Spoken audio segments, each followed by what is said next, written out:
1 سال بعد آپ نے محکمہ پولیس سے ریٹائرڈ ہونے والے اے ڈی کا مقدمہ درج کیا, وہ بھی قتل کی دفعہ کے تحت. 1 سال بعد وہ فوت ہوتا ہے, کیسے فوت ہوتا ہے اور پھر کس طرح قاتل کا سراغ لگایا جاتا ہے؟ سب سے امپورٹنٹ بات یہ ہے کہ ان کا 1 سال لیٹ پرچہ اس لیے ہوا کہ دیر از نو 15 کال ریگارڈنگ کہ یہ مرڈر ہوا ہے یا اکبر علی صاحب کو کسی نے جان سے مار دیا ہے. اس کی کوئی 15 کال نہیں تھی. 1 سال اکبر صاحب جو تھے وہ ایک ریٹائرڈ اے ڈی تھے جنہوں نے ساری زندگی اپنی پولیس کے محکمے میں سرو کی. تقریباً جب وہ 50 سال کی ہوئے تو انہوں نے دوسری شادی کر لی. ایک عورت تھی جس کا نام تھا عظمیٰ. یہ اور عظمیٰ صاحبہ جو تھے اور جس میں سے ان کی کوئی اولاد بھی نہیں تھی, الگ رہتے تھے. ایک چھوٹا بچہ تھا ان میں سے, ان کا رہتے تھے الگ اپنے گھر میں. اکبر صاحب کی پہلی بیوی سے بھی 2 بچے تھے. اکبر صاحب کی ڈیتھ ہوئی, ان کا مرڈر ہوا. بیوی نے نہ محلے داروں کو اتنا آئیڈیا ہے نہ کچھ ہے, ان کو راتوں رات دفنا دیا, وچ از وائی پولیس کو پتہ ہی نہیں چلا. کوئی 15 کی کال نہیں تھی, کوئی سسپیشن نہیں تھی, تو راتوں رات وہ رات کے اندھیرے میں ان کو دفنا دیا گیا. 1 سال بعد جب ان کی پہلی جو وائف ہیں ان سے ان کا ایک بیٹا اور ایک بیٹی ہے. بیٹی کا نام ہے مدیحہ. مدیحہ اکثر اوقات کبھی کبھار اپنے والد صاحب سے ملنے آتی تھی. تو اس نے کہا کہ 1 سال ہو گیا میرے والد سے کوئی رابطہ نہیں ہے اور کچھ بھی نہیں ہے. وہ اپنے والد کا پتہ کرتے کرتے جب گھر پہنچی تو بی بی نے بتایا کہ آپ کے والد کی ڈیتھ ہو گئی. انہوں نے کورٹ آرڈرز لیے, باڈی کو ایکزیوم کرایا گیا, یعنی کہ قبر کشائی ہوئی. ادھر سے پوسٹ مارٹم رپورٹ سے پتہ چلا کہ ان کی ڈیتھ ہے, یہ مرڈر ہے. یہاں سے مرڈر کا پتہ چلا اور ان کی 302 کی FIR لانچ ہوئی. گوئنگ فارورڈ اب سب سے بڑا ہمارے لیے یہ چیلنج تھا کہ ہو ہیز کلڈ دا مین.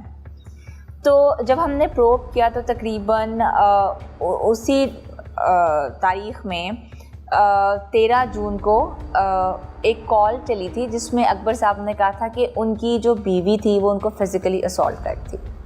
اکبر صاحب تقریباً 62-63 کے تھے اور جو عظمیٰ تھیں وہ بہت یعنی ینگ خاتون تھیں, تقریباً 34-35 ایج کی خاتون تھی اور تھوڑی اوبیز تھیں, یعنی فزیکلی وہ ویل بلٹ ان کا اسٹرکچر تھا. تو انہوں نے کال کی تھی کہ یہ خاتون مجھے مار رہی ہیں. وہ ہمارے پاس ایک 15 کی کال واز دا اونلی کلو جس میں ہماری سسپیشن ریز کی کہ she could have been involved in murdering the وہ, اور سرکمسٹانسز ایسے تھے جس میں ایک آرڈنری ڈیتھ اگر ہوتی تو اس کا پراپر نماز جنازہ کرتے, محلے داروں کو پتہ ہوتا. جب ہم نے محلے سے بھی کی تو انہوں نے کہا کہ جی کسی کو, بہت کم لوگوں کو پتہ تھا کہ ڈیتھ ہو گئی ہے, وہ بھی انشور تھے. اور وہ کہتے ہیں کہ اکبر صاحب خود بھی ایک سوشلی آئسولیٹڈ قسم کے انسان تھے, وہ محلے داروں سے اتنا وہ رکھنا بھی پسند نہیں کرتے تھے, ایکسیپٹ کبھی کبھی وہ مسجد میں نماز پڑھنے چلے جاتے تھے. تو انہوں نے کہا کہ ہمیں جب یہ مسجد میں نماز نہیں پڑھنے آ رہے تھے تو یہ ہمیں لگا, لیکن کیونکہ وہ خود سوشلی الوو رہنا چاہتے تھے تو کسی نے کوئی ایسا سچ مناسب نہیں سمجھا کہ پولیس کو بتایا کہ کچھ وہ.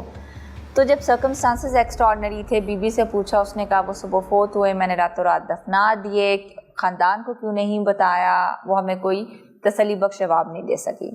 پھر ہم نے اس کے پہ CDR انالیسس پہ کام کرنا شروع کر دیا.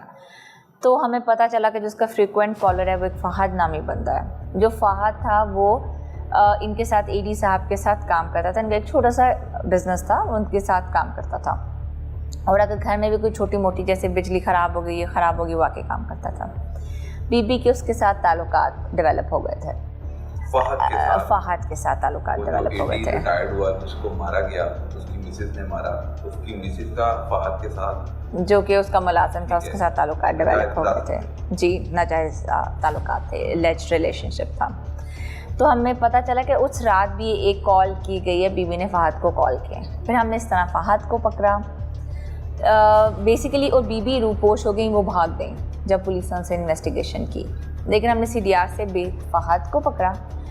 فہد نے اس کی جب انویسٹیگیشن کی گئی تو اس نے بتایا کہ ہم نے اس کو مارا ہے, اور جس رکشے پہ اس کو آگے ٹرانسپورٹ کیا گیا ان کی ڈیڈ باڈی کو, اس کو پکڑا. اس نے کہا مجھے تو, اور پھر اب ان کے گھر کے قریب تھا میانی صاحب قبرستان, لیکن ادھر نہیں دفنایا گیا, اس کو کسی اور قبرستان دفنایا گیا تھا. پھر گورکند کے بیانات لیے گئے, اس کا رجسٹر چیک کیا گیا تو پتہ چلا کہ لاوارث لاش سمجھ کے ان کو دفنایا گیا.